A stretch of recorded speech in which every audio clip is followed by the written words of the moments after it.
आकाशवाणी गोरखपुर से प्रादेशिक समाचार।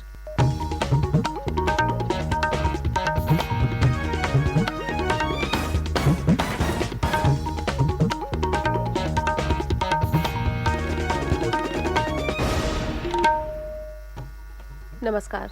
समाचार बुलेटिन के साथ मैं सोनी निगम। पहले मुख्य समाचार। प्रदेश में मैनपुरी लोकसभा सीट तथा रामपुर और खतौली विधानसभा सीटों के उपचुनाव के परिणाम घोषित। मैनपुरी संसदीय सीट से सपा प्रत्याशी डिम्पल यादव, रामपुर विधानसभा सीट से भाजपा प्रत्याशी आकाश सक्सेना और खतौली विधानसभा सीट से रालोद सपा गठबंधन प्रत्याशी मदन भैया को मिली जीत। मुख्यमंत्री योगी आदित्यनाथ ने उपचुनाव में सभी प्रत्याशियों को दी जीत की बधाई। और यूपी बोर्ड परीक्षा में सफल अन्य पिछड़ा वर्ग के मेधावी छात्रों को सम्मानित करने के लिए जल्द शुरू की जाएगी मुख्यमंत्री पुरस्कार योजना।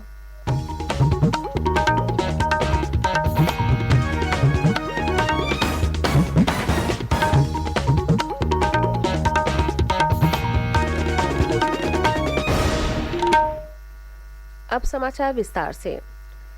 प्रदेश में मैनपुरी संसदीय सीट और रामपुर तथा खतौली विधानसभा सीटों के उपचुनाव का परिणाम कल मतगणना के बाद घोषित कर दिया गया।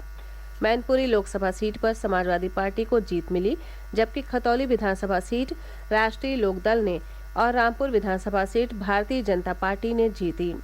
मैनपुरी संसदीय सीट पर समाजवादी नेता स्वर्गीय मुलायम सिंह यादव की पुत्रवधू और सपा प्रत्याशी डिम्पल यादव विजयी रहीं। उन्होंने भारतीय जनता पार्टी के उम्मीदवार रघुराज सिंह शाक्य को 2,88,461 मतों से पराजित किया। डिम्पल यादव को 6,18,120 मत मिले, जबकि भाजपा प्रत्याशी को 3,29,659 मत हासिल हुए।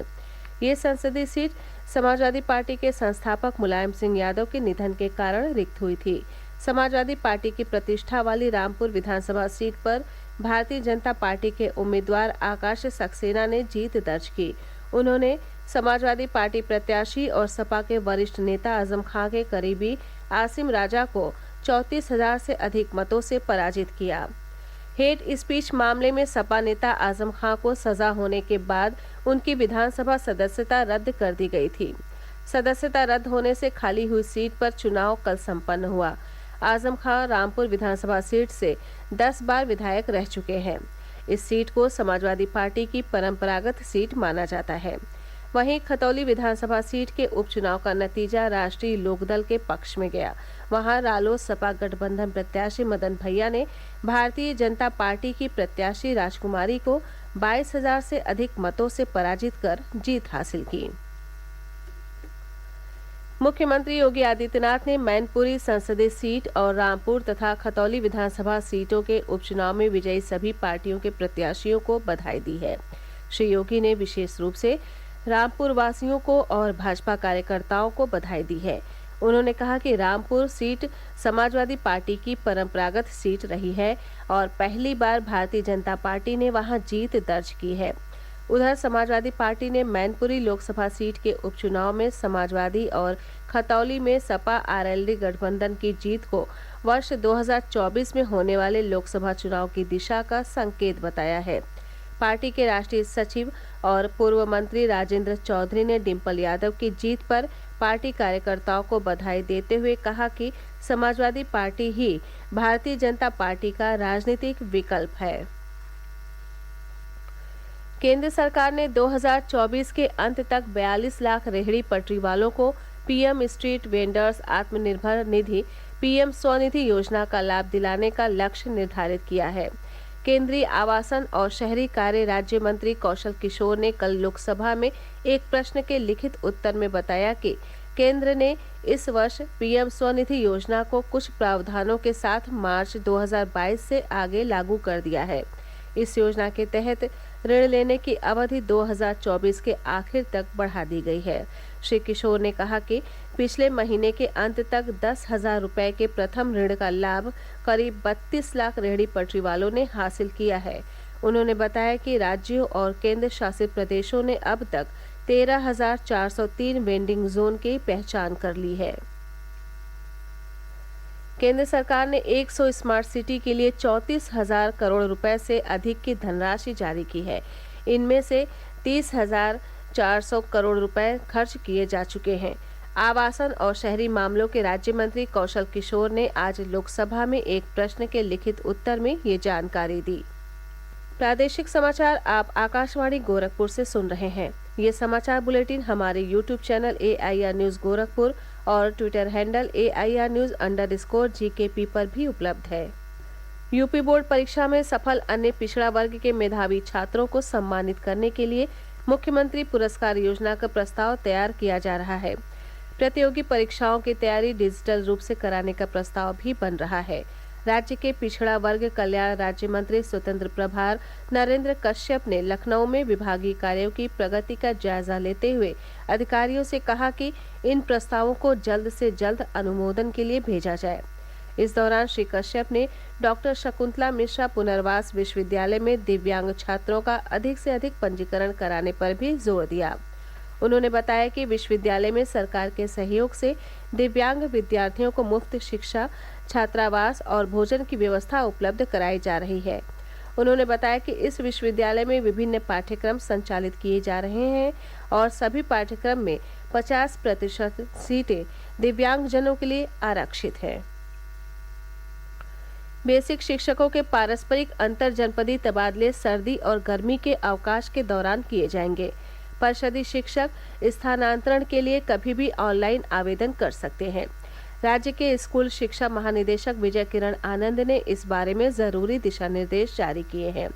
दिशा निर्देश के तहत ग्रामीण सेवा संवर्ग के शिक्षकों का जिले के अंदर पारस्परिक तबादला एक गांव से दूसरे गांव और नगर सेवा संवर्ग के शिक्षकों का स्थानांतरण एक शहर से दूसरे शहर में हो सकेगा। पारस्परिक स्थानांतरण के लिए जिला स्तर पर डायट प्राचार्य की अध्यक्षता में जल्द ही एक समिति गठित की जाएगी। प्रदेश की सहकारी गन्ना विकास समितियों और प्राधिकरणों में बढ़ा हुआ महंगाई भत्ता लागू कर दिया गया है। इस संबंध में निबंधक सहकारी गन्ना समितियां संजय आर भूसरेड्डी ने लखनऊ में बताया कि राज्य की सहकारी गन्ना विकास समितियों और प्राधिकरणों में कार्यरत करीब 5,000 कार्मिकों को इसका फायदा मिलेगा। श्री रेड्डी ने बताया कि इन कार्मिकों के आर्थिक हितों में इजाफा करने और उनका मनोबल बढ़ाने के लिए गन्ना समितियों के साथ साथ जिला और क्षेत्रीय गन्ना सेवा प्राधिकरणों में भी बढ़ा हुआ DA मंजूर कर लिया गया है।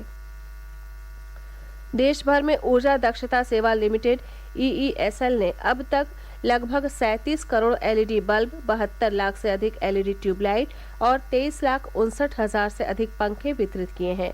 लोकसभा में कल एक प्रश्न के उत्तर में केंद्रीय ऊर्जा मंत्री RK सिंह ने बताया कि केंद्र सरकार ने 12वीं योजना के दौरान उन्नत ज्योतिबाई अफोर्डेबल LED फॉर उजाला कार्यक्रम शुरू किया था।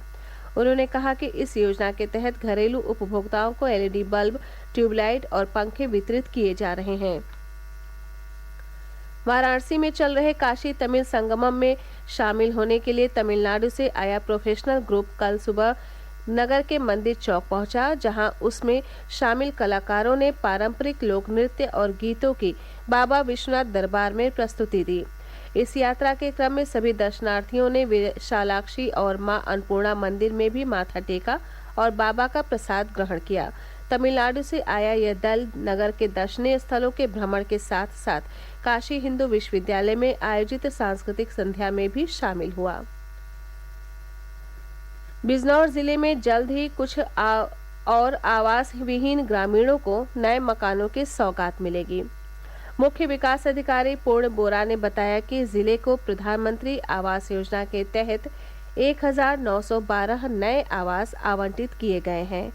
उन्होंने बताया कि इन आवासों का आवंटन पूरी पारदर्शिता के साथ किया गया है।